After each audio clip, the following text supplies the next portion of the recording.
Hey guys, it's Chris and welcome to Live Life Outdoors. So this video is part 2 in my series following me building a long-range rifle on a budget.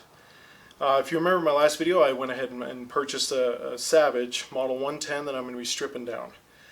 And here it is again, but you'll notice one of the first things I've already done is I've already swapped out the barrel. Now I'll show you later in the video kind of more about how that's done, but the reason why I've done it already, a couple of different things. One, I didn't have my barrel vise finished yet, and I was really itching to get going. And a friend of mine had the head spacing gauges that I don't own. So I went over to his house. He's done dozens of them, and so he and I started doing it. We had a little bit of trouble cracking the barrel nut, so amidst all that, I actually didn't record any of it. So I apologize for that, but I will say one thing. When it comes to you switching out your own barrel, if you're not comfortable doing it, consult a gunsmith. One of the most dangerous things about building a gun is the head spacing. When you're working with barrels, chambers, head spacing, things like that, it can get really tricky. So if you're not comfortable or if you've never done it before, I highly encourage you to consult a gunsmith and have a professional either help you or actually just do it for you. My friend's done it tons of times, so I completely know he knows what he's doing. So he and I went ahead and did that together. So went ahead and got a better barrel. It's actually one of the barrels that comes off of Savage's FCPs. So it's a little bit longer and it's fluted and it already comes threaded. It is chambered in the 308, which the factory barrel on it was a 30-06, and I wanted to go for the 308. So that was one of the things I've already done on here, but again, I'll show you more about that later in the video. And the other thing that's going to be really exciting in this video is I'm actually going to be mounting a chassis. This is MD Tactical's HS3 chassis, extremely high quality. I really like MDT products. I'm not affiliated with them in any way, so don't consider this promotional. It's just a personal opinion of mine. I really like their products and think that they help with the accuracy immensely. So I'll be showing you more about how to mount that. And finally, in this video, I'll actually show you as well how to mount my buttstock. Now this is Magpul's PRS. It's a Gen 3. I went with Magpul because I really like their products. I was able to get this on sale, so I was able to save some money, and it's just so adjustable with, adjusting the length of the pole, the cheek weld. It really helps when you're trying to get really precise with your rifle to have these types of adjustments to fit the rifle to you. So be sure to stay tuned. I hope you enjoy.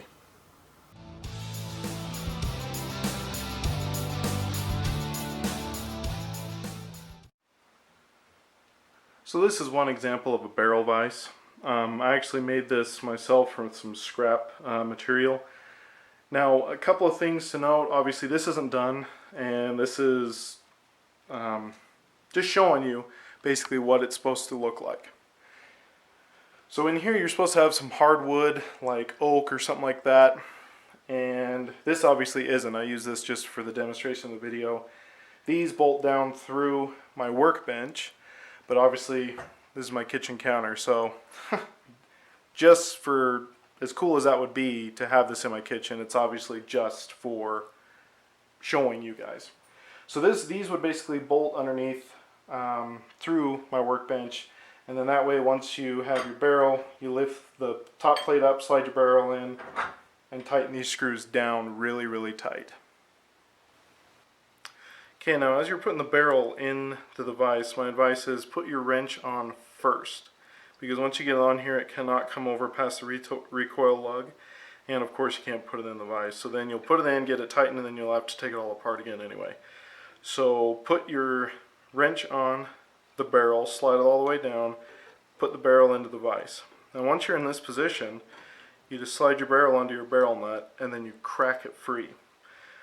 Now some of them are going to be on there really tight, some of them are not, but once you break that one free and it's loose, the barrel nut, then the action itself will actually freely spin, so you can just twist it all the way off. Now once you get the barrel off, this is what it's going to look like. So here's a barrel nut, and as you can see it's really spinning on there. And as far as head spacing and all that type of adjustment goes, the barrel nut essentially is just there to provide friction against the action itself.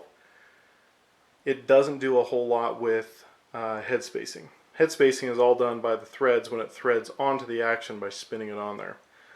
So with the action here, the more you put it in, the tighter the chamber is going to be. So this is where head spacing gets a little bit tricky. I do encourage you, if you've never done it, don't want to learn to do it, or if you're hesitant to do it at all, I always recommend that you take it to someone who knows what they're doing and is a professional. Take it to your gunsmith to do any head spacing, because if the head space gets too tight or if it's too loose, you're going to have problems. Basically, once they get that screwed in, they tighten the barrel nut down onto the receiver to basically have these work kind of like a double nut and have it hold tight to the action. Now on the factory original stock, there's actually only 2 bolts that hold the barrel and action on. It's these here. You have one here and one here. You remove those, and then the action just lifts right out of the stock. Now once you have the action off, you can put the new chassis on. So here's the chassis, has the same 2 holes that correspond to the holes in the action here and here. So all you do is put it in the same way. And the HS3 came with its own screws. And you have a long one and you have a short one. Short one goes in the front here. Long one goes in the back. So all you do is you take a 3/16 Allen hex key and you screw these both down. I'm going to torque these. I'm going to torque them around 40 inch-pounds each screw, and then that way it should hold it on pretty nice. One tip I also want to give you, as you're mounting the chassis, before you have these tightened all the way, when they're just starting to get a little bit snug, rest the bottom of the chassis on the ground or on a table or something. And it's easier with 2 people to do it this way, but if you were to have one person hold the barrel with both hands and then just push down really, really hard, or even if you're by yourself, you grab the barrel with your one hand and just give it all you got, pushing down on it while this is resting. What that's going to do is have the barrel and action come down, and the recoil lug will sit more back and basically flat against the area where it's supposed to seat in the chassis. And in doing so, you eliminate a lot of play. There's not a lot of play to begin with, but you want to eliminate as much as possible so you can help your accuracy. So doing it this way, as you're pushing it down, then go ahead and torque these. As I said, I'm going to be doing it around 40 inch-pounds. That way it'll be nice and snug, not over tightened, but by pushing down it's really going to help it mount a lot better. So I want to be able to put this on. Now in order to do so, I'm going to need a buffer tube. This is an A2 style rifle receiver extension tube that you can get for just an AR-15. That's what's really cool about the HS3 system, is this setup back here is actually made to be able to accept AR-15 stocks, and the grip AR-15 style pistol grips as well. So it's really versatile, really customizable, if you will. So that's one of the main reasons why I went with this chassis, excuse me. So once you have your receiver extension tube here, just screw that right on.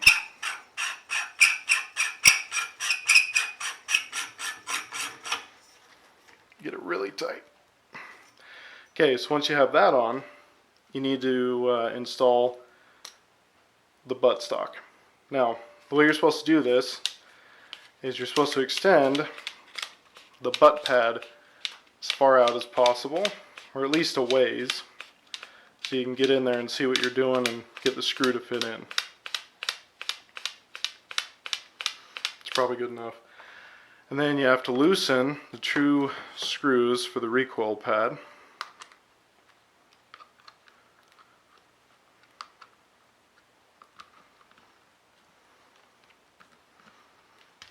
Once you do that, it'll slide down.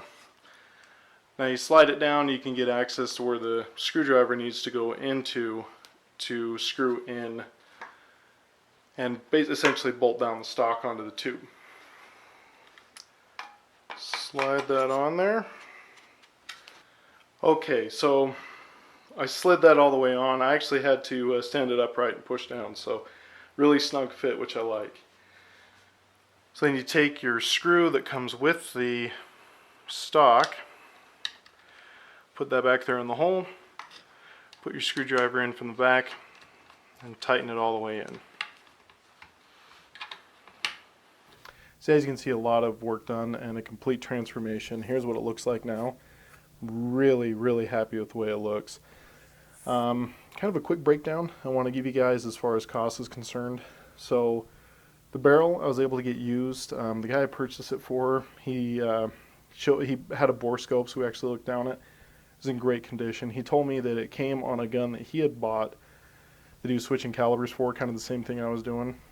He put maybe 10 rounds through it just to kind of get a feel for the gun itself before he ripped it apart. So the barrel I was actually able to get used, as I mentioned in my last video. Here in Utah it's fairly easy to get used gun parts from private sellers. So I was able to get this off of that guy for about 200 bucks. The chassis, again the MDT HS3 chassis, came from MDT Tactical's website. They had a sale going on. I was able to get it for about 500 bucks. So a really good deal on the chassis considering their normal retail prices for them. The buttstock was a Cabela's purchase. This worked out really well because they had a sale and I had a coupon at the same time. So I was able to get this normally for about 260 bucks, 255 bucks. I was able to get it for 205. And then as you can see, I did put a pistol grip on off camera just because it's so dang easy. For those of you who don't know, all it is a single screw that goes up into the chassis. So you just get a screwdriver with a hex tip on it, or you get an Allen wrench, and you just put it up in there and screw it on. It's very simple. This is a Hogue Pistol Grip. Got this at a local gun shop for 20 bucks.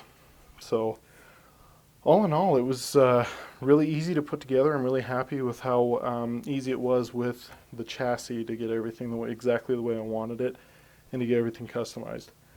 So really excited with the progress so far. So kind of an update for you guys. I've found a muzzle brake that I'm going to get and put on there on my next video, and by then I should have my optics figured out. Kind of leaning towards Vortex because they have amazing quality for the price. With optics it gets kind of tricky. You can get a cheap scope for 50 bucks, or you can go all the way up into the thousands, $3,000, $4,000 for a scope. So there's a lot of leeway. You got to find one that's good for you, and that's what I'm trying to do. I'm trying to get one that I like for a good price. So on my next video, it'll be all about the optics and getting the gun fitted to me and hopefully get it up and get some shooting done. So I don't want you to miss it, so be sure to hit subscribe if you haven't already. Subscribe to my channel for my future videos. And of course, if you like what you see, please hit that like button because it does help me a lot. But most importantly, don't forget to live life outdoors.